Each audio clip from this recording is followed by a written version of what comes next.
There is a single weapons program in history that has cost more money than the entire effort to land human beings on the moon. More than it cost to build the vast network of interstate highways. More, in fact, than the entire yearly economy of most nations on Earth. It is the American F-35 fighter jet, and over its lifetime, it is projected to cost around $1.7 trillion. That is not a misprint. 1.7 trillion with a T. And here is the strange part. The F-35, for all of its delays, its scandals, and its staggering price, actually flies. It actually works, which, believe it or not, makes it the lucky one. Because over the next 25 minutes, I am going to show you the military machines that swallowed fortunes nearly as enormous and handed their countries almost nothing in return. No working weapon, no finished aircraft. In some cases, nothing at all except a pile of scrap metal and a bill that landed squarely on the taxpayer. These are the most expensive military failures in history. 8 projects ranging from a giant wooden aircraft to a fleet of stealth warships that each devoured billions, or the equivalent of billions, and then collapsed, were canceled, or were quietly cut into pieces and hauled away. Some never fired a shot. Some never even left the ground. And in almost every case, the people in charge kept pouring money in long after it was obvious the entire thing was doomed. Stay with me, because the numbers only climb higher from here, and the waste only gets harder to believe. Before we begin, it is worth asking how this keeps happening, over and over, in country after country. The answer usually comes down to one dangerous idea: the belief that a project has become too big to cancel. A government sets out to build something revolutionary.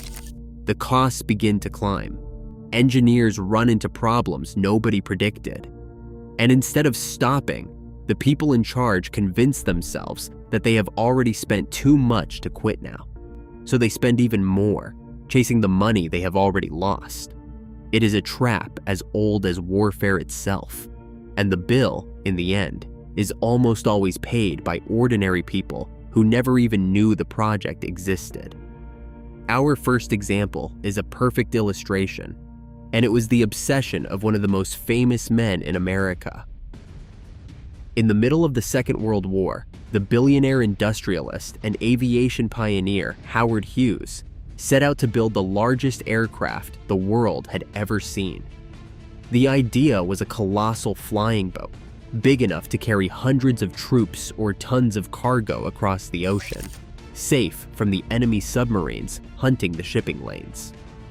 Because wartime rules restricted the use of metals like aluminum, the enormous machine was built almost entirely out of wood, which earned it a mocking nickname that Hughes despised: the Spruce Goose. It was a staggering sight, with a wingspan longer than a football field, larger in that single measure than almost any aircraft flying even today. But it consumed vast amounts of money and time, funded by a mix of government contracts and Hughes's own fortune. And it was not finished until after the war it was meant to fight had already ended.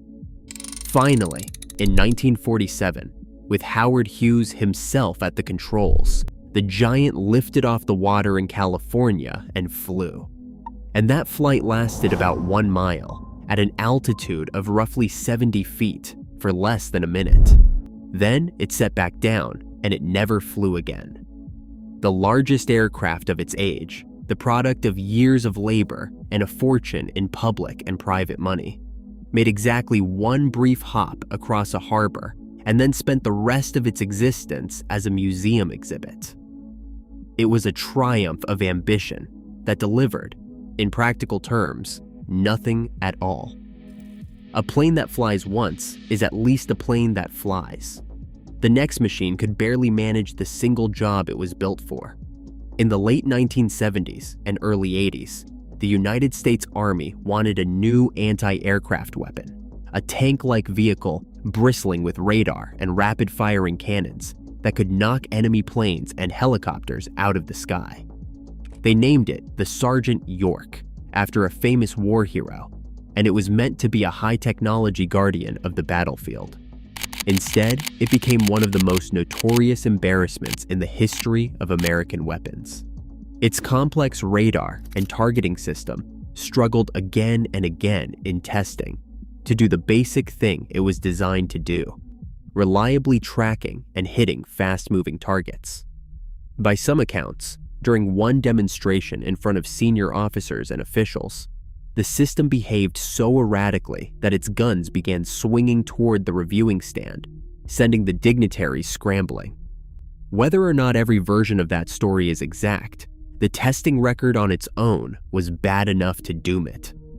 After years of effort and around $1.8 billion spent, with only about 50 vehicles ever built, the Sergeant York was canceled in 1985.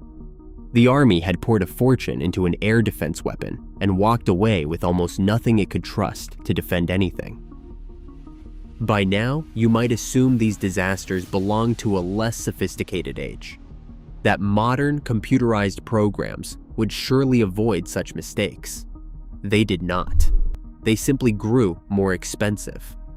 In the 1980s, the United States Navy launched a top-secret program to build a revolutionary stealth attack aircraft, a flying wing shaped like a dark triangle that could slip past enemy radar and strike from aircraft carriers far out at sea. It was called the A-12 Avenger, and enormous hopes, along with enormous budgets, were attached to it. But the project was crippled by secrecy, by spiraling costs, and by deep technical problems that the contractors struggled to solve and, for a long time, struggled even to admit. The aircraft grew heavier and more troubled, and the price kept climbing with no working plane to show for it.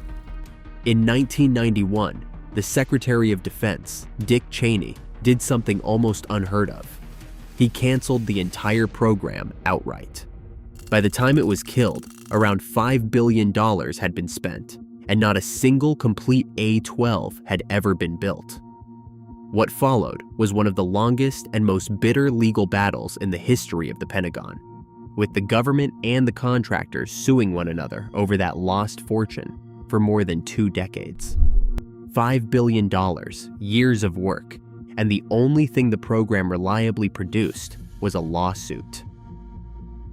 If the A-12 proved an aircraft could cost billions and never be built, the next program proved a nation could spend just as much chasing a helicopter and walk away with almost nothing. Starting in the 1980s, the United States Army set out to build the ultimate scout and attack helicopter, a sleek, stealthy machine packed with the most advanced technology available anywhere. They called it the Comanche. For more than 20 years, the Army developed it, refined it, and poured money into it. But the world kept changing around the program. The threats it was designed to face evolved. Cheaper drones began to promise some of the same abilities, and the costs kept rising. After roughly 2 decades and nearly $7 billion, the Army made the painful decision to cancel the Comanche in 2004. After all of that time and all of that money, only 2 prototypes had ever been built. Nearly $7 billion had bought the United States military exactly 2 flying examples of a helicopter that would never go to war. And yet, even the Comanche was a modest failure compared to what came next, because the next program tried to reinvent an entire army all at once. In the early 2000s, the United States launched what may be the most ambitious land warfare project ever attempted, called Future Combat Systems. The vision was breathtaking: a whole new family of tanks, vehicles, drones, robots, and sensors, all linked together by a vast computer network, fighting as a single connected organism. It was meant to be the future of the entire army. But the dream was so enormous, so complicated, and so dependent on technology that did not yet exist, that it began to buckle under its own weight. Deadlines slipped, costs soared past every original estimate, and piece by piece, the grand connected army of the future failed to come together. In 2009, the program as a whole was canceled, after around $18 billion had been spent. A handful of smaller technologies survived and trickled out to the troops, but the central dream, the thing all that money was meant to buy, simply evaporated. $18 billion gone in pursuit of an army that never existed anywhere except in presentations and prototypes. So far, the worst of our failures were canceled before they could ever serve. The next machine is more haunting because it actually got built, and that may be the most absurd waste of all. In recent years, the United States Navy set out to build a fleet of futuristic stealth destroyers, warships unlike anything that had ever sailed, with a sharp, angular shape designed to be nearly invisible to radar, and a pair of powerful new long-range guns to pound targets on shore. The class was named after Admiral Zumwalt, and the Navy planned to build 32 of them, but the cost spiraled so far out of control that the order was slashed again and again, from 32 ships down to just 3. With so few built, the price of each one ballooned to more than $4 billion. And here is the detail that turns this story from a tragedy into something almost unbelievable. Those powerful new guns, the main weapons the entire ship was designed around, fired a special kind of guided shell. And that shell turned out to be so expensive, somewhere around $800,000 to $1 million for a single round, that the Navy decided it simply could not afford to buy them. So the most expensive destroyers ever built went to sea with their main guns unable to fire, because there was no ammunition that anyone was willing to pay for.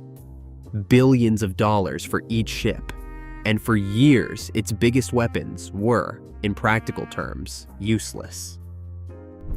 This kind of waste is not unique to the United States. Some of the most painful examples in history belong to its closest allies. In Britain, in the early 1960s, engineers developed an advanced strike aircraft called the TSR-2, a sleek, fast warplane that many who saw it considered years ahead of anything else in the world. It was meant to be the cutting edge of British air power, but the program was battered by rising costs, by political infighting, and by pressure to simply buy American aircraft instead. After enormous sums had already been spent, the British government canceled the TSR-2 in 1965. And then they did something that still stuns people today. They ordered the nearly completed aircraft to be physically destroyed, cut up for scrap, along with the special tooling used to build them, as if the goal was to erase the entire project from history so that it could never be revived. A world-class aircraft, paid for by the public, was reduced to scrap metal almost the moment it was finished. Only a couple of examples survive to sit in museums, silent reminders of a fortune turned into wreckage. If you think destroying brand new aircraft is a mistake no one would ever repeat, Britain did almost exactly the same thing again, decades later. In the 2000s, the Royal Air Force was rebuilding its fleet of maritime patrol aircraft, planes designed to hunt submarines and watch over the seas, with a new version of the Nimrod. The aircraft were enormously complex. The work ran years behind schedule, and the costs climbed past £3 billion. By the time the planes were finally close to ready, the project had become a financial nightmare. And so, in 2010, the government canceled it. The aircraft that had already been built, nearly finished, fully paid for, sitting right there on the ground, were broken apart with cutting machines and scrapped before they ever entered service. More than £3 billion of public money, transformed into pieces of aluminum hauled away on the backs of trucks.